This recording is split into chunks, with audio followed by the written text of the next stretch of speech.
За последните 8 години докторските мантили во земјата ги оставиле 1200 лекари, што е 150 годишно или неделно во просек по тројца.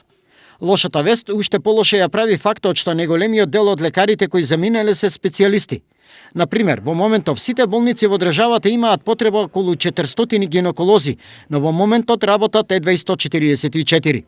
Иако недостаток на лекари и друг медицински персонал има во сите болници, најкритично е во Кочанската. Таму според систематизацијата се предвидени 50 специјалисти, а во моментот работат 29.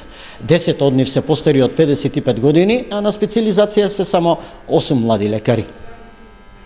Освен Западот, опасен проблем за сите болници и здравството е и староста на лекарите. Дури 62% од нив, исто како и во Кочанската болница, се над 55 годишна возраст. Затоа лекарите се претворија во трговски патници, зашто на работа одат во повеќе болници и повеќе време поминуваат на пат и во трошоци. На работа доаѓаат уморни, а си одат преуморни. Но лошото останува драматично по анализата на Асоциацијата на специјалисти на млади лекари на Македонија. Според неа, од јануари до март оваа година, земјата ја напуштиле 90 лекари, што е за 20% повеќе од лани. Зошто лекарите едва чекат да ја напуштат земјата и покрај ветувањата дека нивниот статус, поголеми плати, подобри услови за работа и слично, ќе се променат? Одговорот е едноставен. Она што им беше ветено не им е дадено и тие дополнително се разочараа.